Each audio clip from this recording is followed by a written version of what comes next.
Bonjour, bienvenue à la carterie d'Anne-Marie. Aujourd'hui, je vous présente un projet de carte pliage un peu spécial. Comme vous pouvez voir, ça fait un format de carte 6 par 6.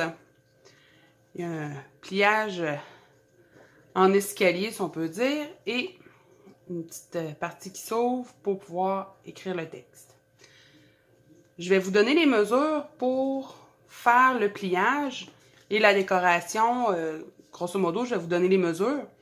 Puis, vous allez pouvoir la décorer comme vous voulez. Alors, on va commencer tout de suite. Je vais vous donner la mesure pour la grandeur totale. Alors, ça nous prend un carton de 6 pouces par 10 pouces.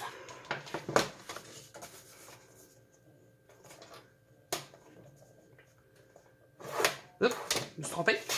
On va couper au lieu de ranurer, ça va aller mieux. J'ai utilisé la couleur... Non, j'ai un blanc de mémoire sur ma couleur. C'est dans les... j'ai un petit... sous l'écume. Dans ces couleurs sous l'écume, je vais m'en sortir un autre. Parce que je vais en avoir besoin pour faire autre chose. Alors, on débute avec notre 6 pouces par 10 pouces. C'est pas très compliqué à faire, mais il faut être attentive à nos mesures. Sur mon modèle ici, je l'avais vraiment marqué avec un crayon noir pour être sûr. Je ne sais pas si vous voyez, j'avais fait des marques. Et pour mon deuxième test, qui n'est pas terminé, c'est vraiment juste le pliage, je l'ai fait juste avec ma planche à rainurer découpée. Donc, on rainure, je vais vous donner les mesures. Je vais essayer d'y aller lentement pour que vous m'entendiez bien et ayez le temps de prendre en note. Alors, on va commencer par faire les rainures. On va se mettre notre carton du côté le plus long, donc sur la longueur du 10 pouces. On va venir se marquer, pas se marquer, mais se placer à 2 pouces. On a notre rainureur et on va descendre sur notre règle ici qui est graduée jusqu'à 2 pouces. Je ne suis pas tout à fait au-dessus, donc c'est un petit peu plus dur. Première marque qu'on a fait, c'est celle-là ici, première rainure. On va se tasser à 4 pouces. Toujours notre rainureur, mais là, on va descendre jusqu'à 4 pouces. Donc, on va descendre jusqu'à 4.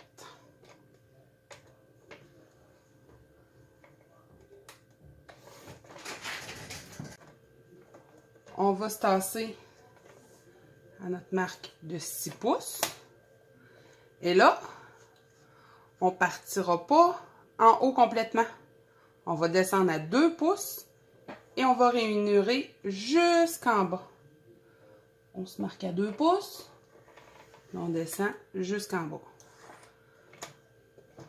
Pour notre dernier, on va ouvrir notre extension. On se met à 8 pouces. On descend à 4 pouces. Puis on rainure jusqu'en bas. Alors, ça nous fait, je ne sais pas si vous voyez bien, une ligne de 2 pouces, une ligne de 4 pouces. Ici, encore une ligne de 4 pouces, mais qui débute à 2. Une ligne de 2 pouces, mais qui débute à 4. Maintenant, on va faire les deux rainures. Il faut rainurer, pas rainurer, mais il faut couper à 2 places.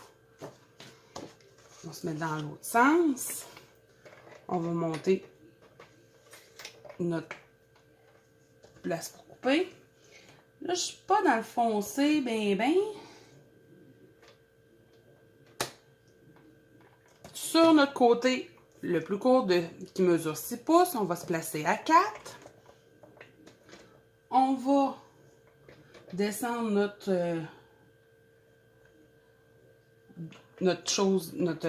notre coupeur et on part à 2 pouces. J'ai vraiment mis mon chose pour couper vis-à-vis le 2 pouces. Et je vais me rendre à 6 pouces.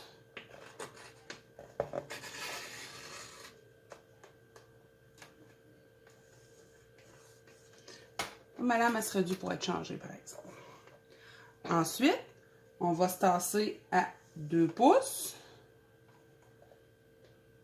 On va se mettre vis-à-vis notre 4 pouces.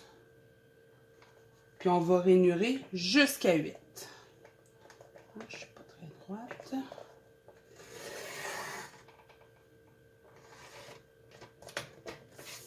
Et voilà, en tant que tel, nos lignes de coupe rainure sont faites.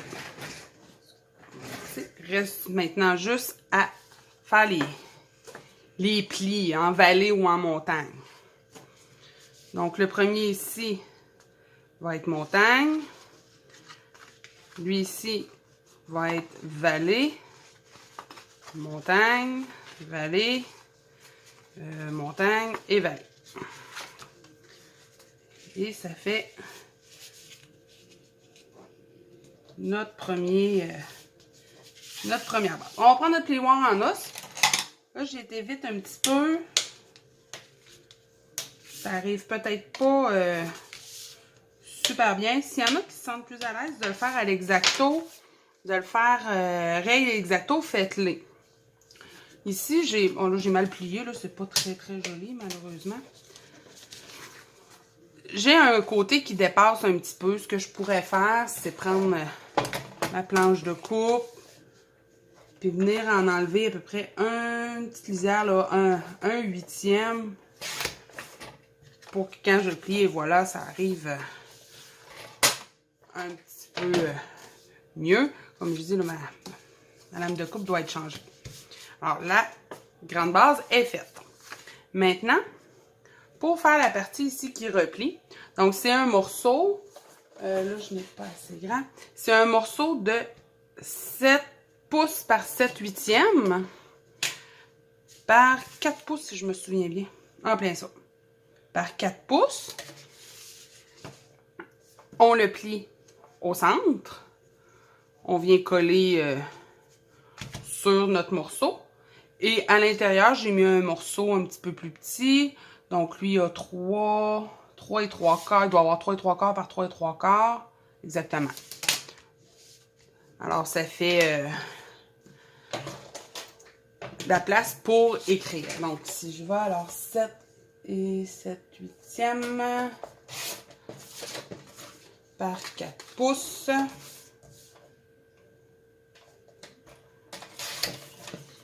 Là, 7 et 7 huitièmes pliés en deux, je sais pas vraiment la mesure. Donc, la façon que je l'ai fait, moi, l'autre jour, j'ai vraiment plié comme ça. Ce qu'on peut dire à main levée. Puis bon, en os, on vient bien écraser, donc ça fait très bien. Ça, c'est la partie qu'on viendrait coller ici. Donc, on la colle vraiment juste pour qu'elle prenne tout le carré. On pourrait décider de la faire un petit peu plus petite aussi. Moi, ici, il est vraiment de la même grandeur. Pour faire ça fait comme un 3 épaisseurs. Il est vraiment de la même grandeur. Mais il pourrait être un petit peu plus petit, ça pourrait être très joli. Ensuite, le restant, on décore comme on le désire. Et tous les petits carrés ici que j'ai comblés, donc les 7, 1, 2, 3, 4, 5, 6, 7, les 7 carrés, ils ont 2 pouces, pas 2 pouces, ils ont 1 pouce et 7, 8 par 1 pouce et 7, 8. Donc, on en fait 7 de la même grandeur. On vient les déposer là. Le grain ici, qui est dans mon papier design, un peu comme l'autre, bon, 3 et 3 quarts par 3, 3 quarts. Donc, c'est quand même assez simple. Moi, j'ai décoré seulement la partie du devant ici. Pour être décoré ici aussi. Faire attention, si on met un vœu de ce côté-là, il faut penser que quand elle est refermée, on voit, il y a une partie qu'on ne voit pas. Donc, pas mettre le vœu trop bas, le mettre dans le haut ou mettre la décoration dans le haut qui pourrait faire en forme de L. Donc, c'était mon projet pour aujourd'hui. J'espère que j'ai été claire dans mes explications. Je vais mettre commenter tutoriel et je vais vous faire parvenir le tutoriel en format PDF. Donc, des fois, on le voit en vidéo, mais quand on est capable de l'avoir en visuel à côté, 2-3 explications de plus, ça peut être plus facile. Alors, je vous souhaite une belle fin de journée. Merci. À la prochaine.